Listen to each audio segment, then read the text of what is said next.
Existem dois ativos que todo mundo comprou em maio e está ganhando muito dinheiro de lá para cá. E nesse vídeo aqui eu quero te falar quais são esses dois ativos, por que eles estão subindo tanto e se ainda é hora de comprar ou se essa oportunidade já passou. Fala galera, meu nome é Henrique Stuart, eu sou certificado como especialista em investimentos pela Ambima e pra gente começar sem enrolação, esses dois ativos que tá todo mundo ganhando dinheiro são ações brasileiras e títulos atrelados ao IPCA. E aí pra te explicar se ainda faz sentido comprar ou não, primeiro a gente vai ver qual que é o cenário macro que a gente está vivendo, depois nós vamos ver como que esse cenário impacta cada um desses ativos pra gente entender o porquê que eles estão subindo tanto nos últimos meses e por fim a gente vai ter uma conclusão se vale a pena ou não. E pra gente começar, vamos falar aqui então do nosso cenário macro, né? Principalmente falando sobre juros, sobre a taxa Selic, que tá todo mundo querendo saber quando que vai começar a cair e se vai começar a cair mesmo ou não. E aí a gente pode falar que existem três fatores que ajudam o Banco Central a definir se eles vão derrubar a taxa Selic ou não. E esses fatores são as commodities não valorizarem muito e também o real não depreciar em relação ao dólar. Isso a gente consegue ver, por exemplo, pelo índice CRB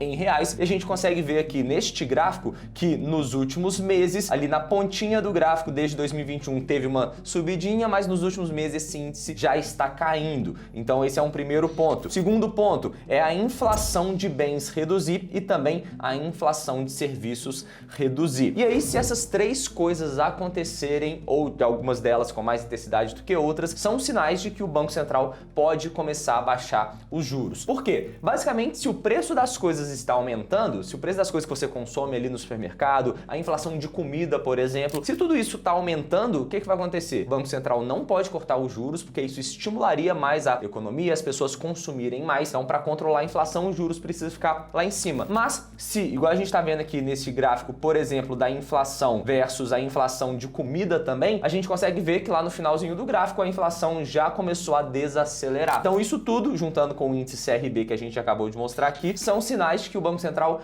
pode sim começar a abaixar a taxa de juros. Não é à toa que, como resultado disso tudo, os juros futuros já começaram a cair bastante desde o início do ano e principalmente nos últimos meses. A curva de juros se fechou muito e, além disso tudo que a gente está falando aqui, existe toda aquela questão do arcabouço fiscal, do risco país, que a gente já falou em outros vídeos aqui do canal, por exemplo, de onde investir em maio, quais são os melhores investimentos para maio, vou deixar o link aqui na descrição também. Mas, de toda forma, a gente consegue ver que esse cenário todo de queda da taxa de juros e tudo mais, isso beneficiou muito essas duas classes de ativos, que são as ações brasileiras e os títulos atrelados ao IPCA. E aí, só para vocês terem uma ideia, das 88 empresas que compõem o Ibovespa hoje, 67 empresas subiram no mês de maio. E aí as top 5 que a gente tem aqui são a Edux, a Azul, a Dexto, a Localweb e a Hapvida. E a gente consegue ver também que o índice Small Cap subiu bastante. E a gente precisa ver só o finalzinho ali do gráfico que a gente está mostrando aí na tela para vocês, porque é o gráfico dos últimos meses e por mais que algumas empresas tenham caído no último ano, no ano de 2023, ali no finalzinho, nesses últimos meses, subiram bastante. E aí, por que disso tudo, né? Basicamente, a gente precifica uma ação com base no fluxo de caixa descontado dela. Então a gente tem que projetar todos os resultados futuros que ela vai te gerar ao longo do tempo, trazer cada um deles a valor presente, descontando por uma taxa de desconto. E essa taxa de desconto é a taxa de juros mais um prêmio pelo risco que você está correndo ao investir naquele ativo. E aí, se a taxa de juros cai, essa taxa de desconto cai, como consequência, o valor presente de todos esses fluxos de caixa aumenta e o preço das ações, o preço justo das ações aumenta também. Então, por conta dessa queda da taxa de juros, dos juros futuros, a gente está tendo esse movimento de ações para cima. E essa mesma lógica serve para títulos pré-fixados, títulos atrelados ao IPCA também, porque todos eles são precificados com base na sua taxa de desconto dos fluxos de caixa futuros que eles vão gerar. Então, se a gente tem uma queda da taxa de desconto, o valor presente deles vai subir. Isso é o que a gente chama de marcação a mercado. Se você segurar esses títulos até o vencimento, você vai receber exatamente a rentabilidade contratada, mas se você resgata antes do vencimento, você pode ter essas oscilações, como por exemplo aconteceu aqui com alguns títulos que eu vou falar para vocês. Dá uma olhada na rentabilidade dos títulos públicos em maio. Pré-fixado 2033 com juros semestrais subiu 4,35%, o pré-fixado 2029 subiu 4,35%, 4,12% e o IPCA 2035 subiu 3,95%. A título de comparação, o Ibovespa subiu 3,74%, que é menos do que os outros 3 títulos. Ou seja, por mais que você esteja investindo na bolsa, que é mais arriscada, tem mais potencial de retorno, títulos longos como esses que a gente acabou de falar podem sim te trazer resultados superiores ainda do que os da renda variável ali no curto prazo, dependendo até em períodos de um ano, depende muito de caso a caso. E o fato é, depois de ter subido isso tudo ali no curto prazo, em um mês, será que ainda vale a pena comprar essas classes de ativos? E a resposta é que sim. E por quê, né? Basicamente, se a gente está falando sobre as ações, existem várias ações na bolsa de setores diferentes, que tenham modelos de negócio diferentes, estruturas de capital diferentes, e cada uma delas vai se relacionar de acordo com o macro de uma forma diferente. Então ainda existem ações, por exemplo, que tenham uma relação risco e retorno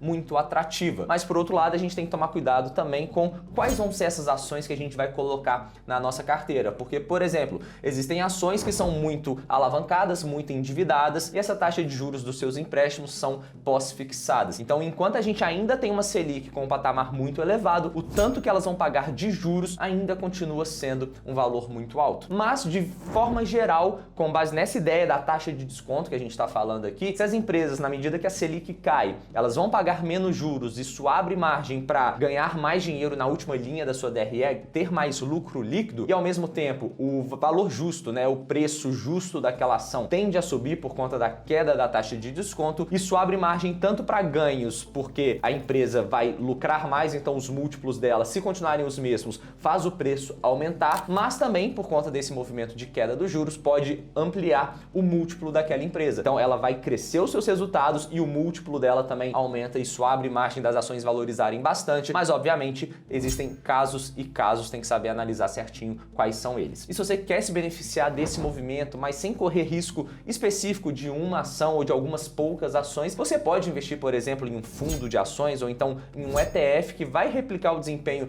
dessa classe de ativos, ou um ETF, por exemplo, de small caps, porque as small caps também, essas empresas mais de crescimento, elas tendem a se valorizar um pouco mais por conta do risco maior, tem o valor delas mais na perpetuidade, então vale a pena você se expor de uma forma mais diversificada, com baixo custo também nessas classes de ativos. Já quando a gente está falando dos títulos atrelados ao IPCA, nós temos títulos públicos, títulos privados, como por exemplo as CRIs, CRAs, debêntures, e esses títulos, igual a gente está falando, eles se beneficiam de uma queda da taxa de juros, principalmente uma queda da curva de juros futuro, né? Então, se a gente assume esse cenário que os juros futuros vão continuar caindo, ainda assim faz sentido você comprar esses tipos de ativos, mas tomando um cuidado especial quando a gente está falando dos títulos privados. Por quê? Você não tem que analisar apenas o cenário macro para entender se o governo tem condições de pagar ou para onde vai a taxa de juros, mas você também precisa analisar a capacidade de pagamento da empresa. Então precisaria fazer ali uma análise de crédito, isso pode ser um pouco mais complexo para alguns, então se fizer mais sentido para você, pode continuar ali, por exemplo, nos títulos públicos. Mas de toda forma, se você souber analisar, existem boas oportunidades, principalmente nesses 3 últimos que a gente estava falando, né? Nos CRIs, CRAs e debêntures, por conta da isenção de imposto de renda. Se você não sabe como que funciona essa classe de ativos, vou deixar um link aqui na descrição também para você entender um pouquinho melhor. Vou deixar esse link passando aqui para você clicar e lá assistir também. Tamo junto e até lá!